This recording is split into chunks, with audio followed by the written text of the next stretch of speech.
Pakistan peoples party की leadership कभी मुल्क छोड़कर नहीं भागी, हम के अंदर रही है। हमने जेलें कबूल की हैं लेकिन हम मुल्क छोड़कर नहीं गए, और न कभी हम सिलेक्शन के जरिए और न कभी हम लाडले बन के आए हैं। हम अपोजिशन में बैठने को तरजीह देते हैं बनिस्बत लाडला बनने के। हमारी लीडरशिप कभी मुल्क छोड़कर नहीं भागी, अवाम में रही, ऑपोजिशन में बैठने को तरजीह दी, कभी लाडले बने ना सिलेक्ट होकर आए। फैसल करीम कुंडी का नून लीग को जवाब, कहा जो गिरबान से पकड़ने का कहते थे वापस आते ही बयानिया बदल लिया, खामोश हो गए ताकि सिलेक्ट हो जाएं। रहनुमा कमर जमान कायरा ने कहा नवाज शरीफ को लंदन रवानगी के वक्त से ही फेवर दी जा रही है। पीपी ने अवाम के सहारे के सिवा कभी कोई सहारा नहीं लिया। खुद को बड़ी तगड़ी जमात कहने वाली नून लीग सीट एडजस्टमेंट कर रही है। काफ लीग, आईपीपी, एमक्यूएम, पगारा लीग से इत्तेहाद कैसे होता है और कौन कराता है, बताने की जरूरत नहीं।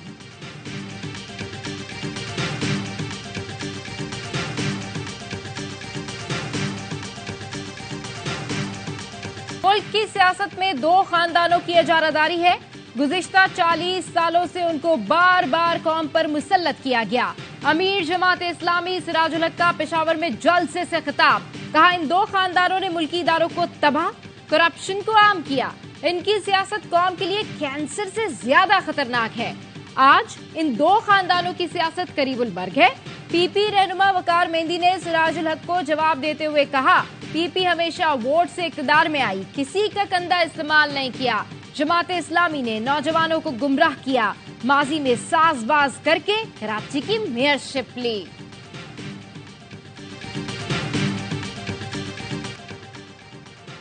इजराइल की गजा में दहशतगर्दी जारी, 24 घंटे में मजीद 300 फलस्तीनी शहीद कर दिए। शहीद फलस्तीनियों की तादाद 18,000 तक पहुंच गई। इजराइल ने हंसते बसते घर उजाड़ दिए। खान यूनिस में बमबारी, 2 बच्चों समेत मजीद 11 जाने ले गई। दहशतगर्द इजराइल ने नई नवेली दुल्हन को बेवा कर दिया। रोजन के पास अब सिर्फ शौहर की चप्पल रही है। इज्तिमाई जनाजे में बिलकती माएं और सिसकते बच्चे भी नजर आए। नौजवान छोटे भाइयों को आखिरी बार गोद में उठाकर कब्र तक ले गए। इजरायली दरिंदों ने 9 माह के अहमद को जिंदगी भर के लिए माजूर कर दिया। खान यूनिस के नन्हे अहमद को घंटों बाद मलबे से निकाला गया तो उसकी एक टांग कट चुकी थी। अहमद की वालिदा कहती हैं बेटे ने अभी चलना भी नहीं शुरू किया था। आलमी बरादरी से अपील है हमारे बच्चों का मुस्तकबिल बचा लें।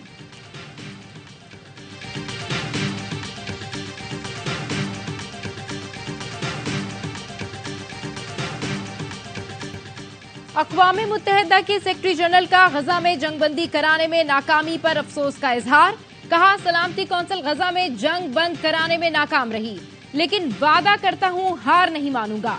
कतरी वज़ीर ख़ारजा ने दोहा फोरम से खिताब में कहा जंग के खात्मे का वाहिद रास्ता मुज़ाकरात है।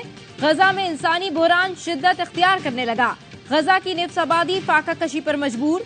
वर्ल्ड फूड प्रोग्राम के डिप्टी डायरेक्टर ने कहा गजा के 10 में से 9 अफराद को खाना मुयस्सर नहीं। 36% गजा वाले शदीद भूख का शिकार हैं। लंदन की सख्त सर्दी में हजारों अफराद का फलस्तीनियों के लिए एहतजाज। इसराइली मजालिम के खिलाफ पार्लियामेंट के बाहर सदाए एहतजाज बुलंद की। अमेरिका की जानिब से करारदाद वीटो करने और बरतानिया के गैर हाजिरी को शर्मनाक अमल करार दिया। पेरिस में भी फलस्तीनियों की हिमायत में रैली निकाली गई।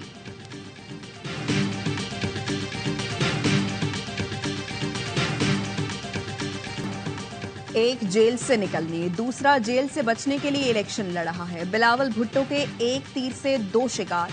बोले कोई हमारा मुकाबला नहीं कर सकता। हम महंगाई और गुर्बत का मुकाबला करने के लिए इलेक्शन लड़ रहे हैं। कोहात में वर्कर्स कन्वेंशन से खिताब करते हुए कहा फरवरी में पुरानी और तकसीम की सियासत को दफन कर देंगे।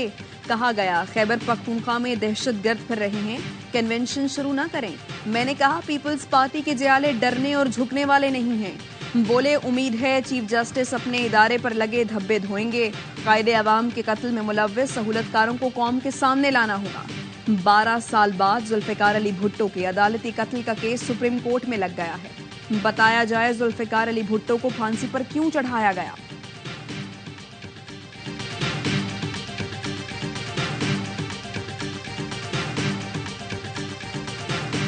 दिल तो बच्चा है जी, अभी तो कच्चा है जी। बिलावल साहब की कोई ऐसी हैसियत नहीं है उनके बयानात की कि वो टुल्ले मारते हैं। हम बिलावल साहब को कहते हैं कि जी आप इलेक्शन लड़ें, आपकी सिलेक्शन नहीं होगी। आप सिंध में हमेशा सिलेक्शन के जरिए आए, कारकर्दगी के बुनियाद पर आपने कभी भी वजारत आला सिंध की नहीं मिली। दिल तो बच्चा है जी, अभी कच्चा है जी। बिलावल साहब, आपको हमेशा डील के जरिए ढील मिली। सिंध में आपकी सिलेक्शन होती है, इस बार आसानी से हुकूमत नहीं मिलेगी। इंतखाबात शफाफ होंगे। लीगी रहनुमा आबिद शेर अली का बिलावल भुट्टो को जवाब। कहा, बिलावल को तकलीफ ये है कि इस बार आरटीएस सिस्टम नहीं बैठेगा। आप सिलेक्ट नहीं इलेक्ट होकर आ जाएं, नवाज शरीफ जाने और अवाम जाने। जावेद लतीफ कहते हैं, बिलावल भुट्टो की बातों का जवाब खुद आसिफ जरदारी दे रहे हैं। जब वो बिलावल को संजीदा लेंगे तब हम भी जवाब दे देंगे। बिलावल भुट्टो कब तक झूठ के सहारे इंतखाबी मुहिम चलाएंगे? कभी तो अपनी परफॉर्मेंस और सिंध में अपनी 15 साला कारकर्दगी पर इलेक्शन लड़ें। छोटों का बड़ा कारनामा। अंडर 19 एशिया कप में पाकिस्तान ने भारत को पछाड़ डाला। 260 रन का हदफ 2 विकेटों पर हासिल कर लिया। पाकिस्तानी बल्लेबाज अजान ओवैस की शानदार सेंचुरी 105 रन बनाकर नाकाबिले शिकस्त रहे। कप्तान साद बेग की भी धुआंधार निस्फ सेंचुरी। पाकिस्तानी बॉलर्स ने भी शानदार कारकर्दगी दिखाई। भारत को 259 रन पर ब्रेक लगाया। मोहम्मद जीशान ने 4, आमिर और उबैद शाह ने 2 खिलाड़ियों को आउट किया।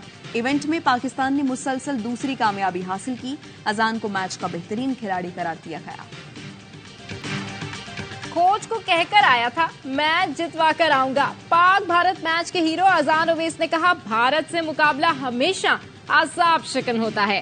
कप्तान साद बेग ने कहा, टीम का कॉम्बिनेशन अच्छा है, इसलिए नतीजा हमारे हक में आया। तैयारी और प्लानिंग बहुत अच्छी थी। खिलाड़ियों ने ग्राउंड में प्लान के मुताबिक खेला।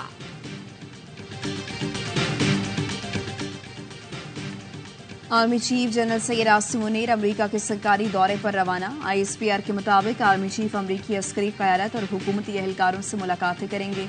जनरल सैयद आसिम मुनीर का बतौर आर्मी चीफ अमेरिका का यह पहला दौरा है।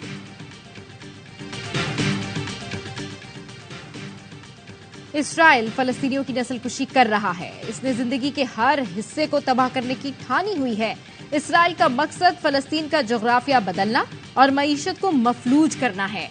फलस्तीन को आज मदद चाहिए, कल चाहे देर न हो जाए। फलस्तीन के वजीर आजम मोहम्मद अश्तिया की कतर में ARY न्यूज से खुसूसी गुफ्तगू। कहा, पूरी दुनिया के एजेंडे में आज फलस्तीन सबसे ऊपर है। जब तक फलस्तीनी अपनी सरजमीन पर मर्जी से हुकूमत नहीं बना लेते, एजेंडा सरे फहरिस्त रहेगा। कराची में लियारी एक्सप्रेस वे पर पुलिस मुकाबला। 3 डाकू गिरफ्तार। पुलिस ने मोटरसाइकिल सवार 3 मुश्तबा अफराद को रुकने का इशारा किया। मुल्जिमान ने रुकने के बजाय फायरिंग कर दी। डाकुओं ने दोपहर को नाजमाबाद में भी पुलिस पर फायरिंग की थी। चल्लास की बहादुर बेटी रोशन बीबी कराची के निजी अस्पताल में जेर इलाज। रोशन के वालिद शफात ने ARY न्यूज से गुफ्तगू में बताया, बेटी बहुत हिम्मत वाली है। खुद को गोली लगी थी और हमें कह रही थी कि आप परेशान नहीं हो बाबा। बस पर दहशतगर्दों की फायरिंग के दौरान बच्चों और शौहर की जान बचाने के दौरान रोशन बीबी को 6 गोलियां लगी थी। 2 गोलियां अभी तक नहीं निकाली जा सकी।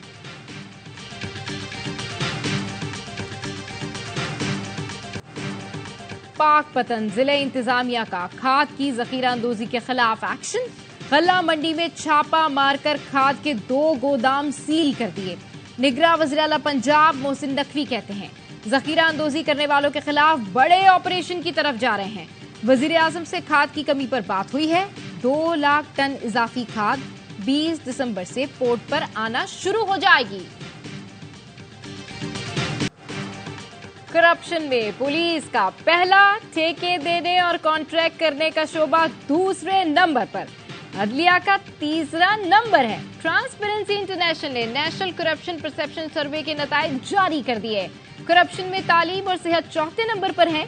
सर्वे के मुताबिक पुलिस में करप्शन की शरह इजाफे के बाद 30% हो गई। रिश्वत की लेन देन में बलोचिस्तान सर फहरिस्त, खैबर पख्तूनख्वा का दूसरा, पंजाब का तीसरा और सिंध का चौथा नंबर है। 68% पाकिस्तानी समझते हैं कि नैब, FIA और एंटी करप्शन जैसे इदारे सियासी इंतकाम के लिए इस्तेमाल किए जाते हैं। 40% अफराद ने कौमी सतह पर करप्शन की बड़ी वजह मेरिट की कमी को करार दिया। 55% पाकिस्तानियों का ख्याल है कि सरकारी अफसरान के असासे हर साल जाहिर किए जाने चाहिए।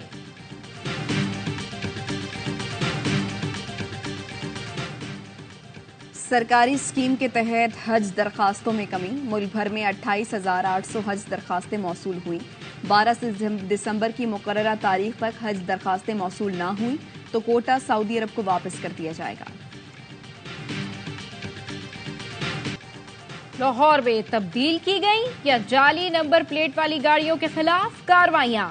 सेफ सिटी कैमरों की मदद से 130 से ज्यादा टेम्पर्ड नंबर प्लेट्स गाड़ियां पकड़ ली गईं।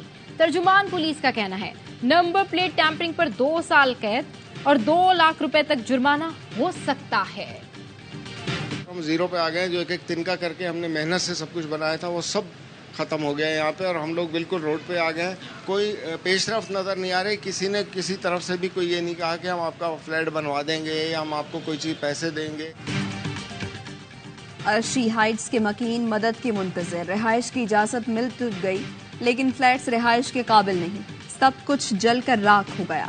मकीन कहते हैं हमारे फ्लैट मुकम्मल जल गए, सड़क पर आ गए। सब ने दौरा तो किया मगर किसी ने इक़दामात नहीं किए। फ्लैट की बहाली और मरम्मत में मदद की जाए। इस्राइल को इतनी बड़ी चोट लगी है 7 अक्टूबर को, उसका गुरूर खाक में मिल गया। बजाय इसके कि वो मुकाबला करे, वो जाकर जीतने वाले पे हामियों को मार रहा है, उनके बच्चों को मार रहा है, उनकी औरतों को मार रहा है और अपनी हजीमत को मिटा रहा है।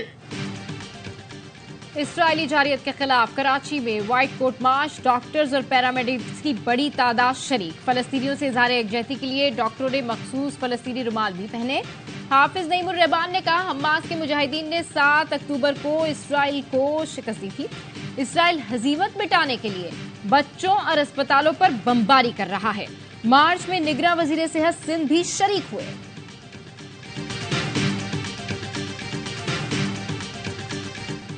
नेशनल T20 कप का टाइटल कराची वाइट्स के नाम। कराची वाइट्स ने फाइनल में एबटाबाद को शिकस्त दे दी। फाइनल में एबटाबाद रीजन को 9 रन से शिकस्त दी। 156 रन हदफ के ताकुब में एबटाबाद की टीम 146 रन बना सकी। खुरम मंजूर ने फाइनल में 53 रन की अहम इनिंग्स खेली। मैच ARY ज़ैप पर बराह रास्त दिखाया गया।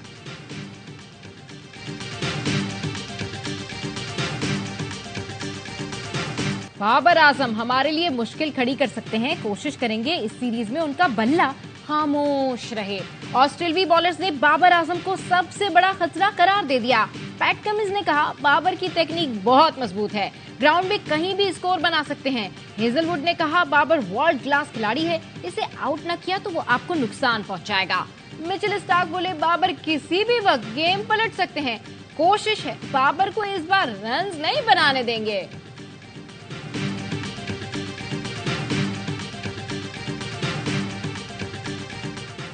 ऑस्ट्रेलिया के खिलाफ test series Pakistan team practice match के बाद कैनबरा से पर्थ पहुंच गई। कौमी खिलाड़ी आज बाका ग्राउंड में ट्रेनिंग करेंगे। पहला टेस्ट पर्थ में 14 दिसंबर से खेला जाएगा। पाकिस्तान टीम के डॉक्टर सुहेल सलीम की वालिद के अलील होने के बायस ऑस्ट्रेलिया में टीम को ज्वाइन करने से मौजूद।